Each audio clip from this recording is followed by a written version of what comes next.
The European Union's food safety authorities have flagged off the presence of cancer-causing chemicals in 527 food products, with a majority of them originating from India. बाजार में purity का label लगाकर खुलेआम जहर बेचा जा रहा है। Remember, we're talking about products that had passed Indian quality checks. KitKat जो इंडिया में सिर्फ 4.5% कोको यूज करता है, लेकिन किटकैट ऑस्ट्रेलिया में 22% कोको यूज करता है। And what is India's food safety body doing about it?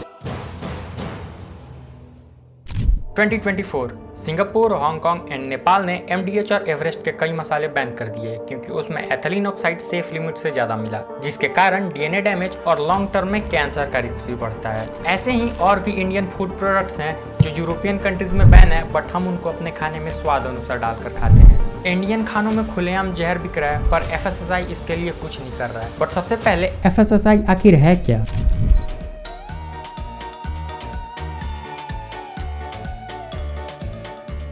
FSSAI food safety and standard authority of India, एक ऑर्गेनाइजेशन जिनका काम है इंडिया में मिलने वाले फूड को सेफ रखना। आसान शब्दों में स्कूल का वो टीचर जो एग्जाम हॉल में मस्त होता है और बच्चे चीटिंग करते रहते हैं, जिसका सबसे बड़ा एग्जाम्पल है लेबल स्कैम।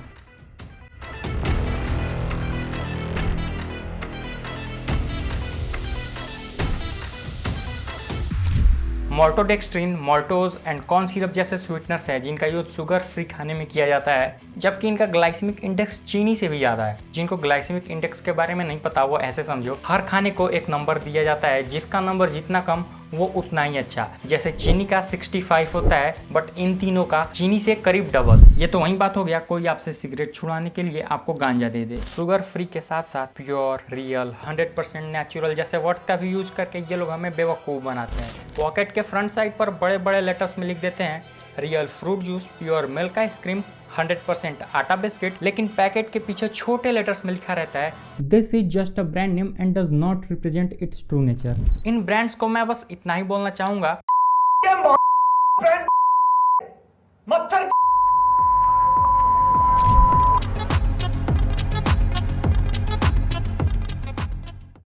एफएसएसआई में एक के साथ है फॉर द स्टैंडर्ड्स, और इनका स्टैंडर्ड्स कितना ज़्यादा है वो भी देख लेते हैं। पैकेट के फ्रंट पर बड़ा बड़ा काजू, नट्स, एलमंड्स का फोटो चिपकाया रहता है, बट पीछे जब आप इंग्रेडिएंट्स देखो तो नट 1% से भी कम रहता है। इससे ज़्यादा तो मेरा कॉलेज अटेंडेंस है। इतना कम क्वांटिटी होने के बाद भी एफएसएसआई अलाउ कर देता है इनको अपने पॉकेट पर नट्स का फोटो दिखाने के लिए। इससे ज़्यादा स्टैंडर्ड्स तो पाकिस्तान आर्म्ड फोर्सेस का है, ये थोड़ा ज़्यादा हो गया। पर अब पाकिस्तान के बारे में मैं क्या ही बोलूँ, उनको तो बस इतना ही कहूँगा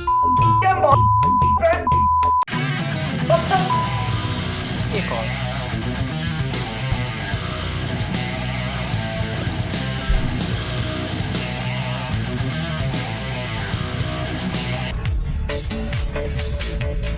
खाने वाला तेल बच गया।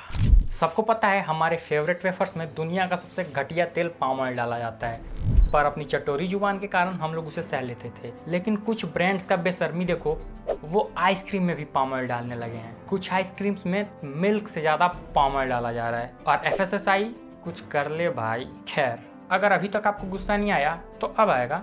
Chemicals like titanium dioxide, synthetic food colours and एरिथ्रोजुजू, अरे क्या हूँ ये सब यूरोपियन कंट्रीज में बैन है, बट इंडिया में अंडर सेफ लिमिट अलाउड है। पर मालिक, अगर ये इतना ही सेफ होता तो बाकी कंट्रीज इसको बैन क्यों करते? क्या उनके बच्चों का डीएनए डिफरेंट है या हमने अमृत पी रखा है? लिमिट तो इन पे लग जाता है, बट ब्रांड उसको फॉलो करते हैं या नहीं इसका कोई प्रूफ नहीं है। या तो आप खुद खाने से पहले हर प्रोडक्ट की लैब टेस्टिंग कराओ, या फिर इन कंपनीज पर भरोसा कर लो, जो कि मेरे से तो नहीं होने वाला, क्योंकि मैं खुद पर भरोसा नहीं करता। इन कंपनीज पर कैसे कर दूं जो रियल फ्रूट बोलकर केमिकल वाला पानी पिला रहे हैं। इसी लो स्टैंडर्ड के कारण इंडिया आज दुनिया का डायबिटिक कैपिटल बन गया है, जहां हर 10 में से एक इंसान को डायबिटीज है और हर 9 में से एक इंसान को कोई ना कोई हार्ट रिलेटेड बीमारी है। प्रॉब्लम फास्ट फूड नहीं, प्रॉब्लम ये low standard and lack of restriction है। लेकिन इसमें 100% गलती एफएसएसआई को बोल देना वो भी ठीक नहीं है, क्योंकि हमारे देश में करोड़ों ब्रांड्स हैं और उनको चेक करने के लिए बस कुछ मुट्ठी हजार ऑफिसर। इन मुट्ठी हजार में से कुछ तो श्योरली करप्ट होंगे, बट मैं करप्शन के ऊपर ज्यादा कुछ बोलूंगा नहीं, क्योंकि आजकल बात बात में केस हो जाते हैं।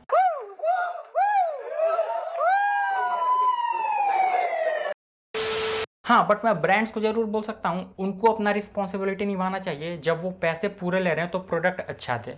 वरना कुछ ब्रांड्स तो सरेआम टेस्ट में बेस्ट कैंसर और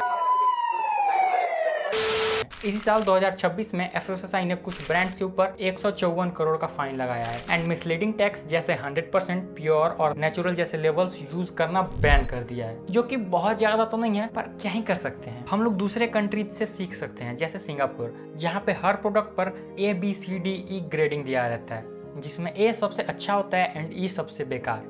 मैक्सिको एंड चिली में तो हर प्रोडक्ट के ऊपर वार्निंग दिया रहता है, जैसे high sugar, high fat, high sodium. But मेरा फेवरेट है ऑस्ट्रेलिया एंड न्यूजीलैंड का फूड स्टार रेटिंग। हर पॉकेट पर उसके फूड का हेल्थ स्टार दिया रहता है 1 से लेके 5 के बीच में।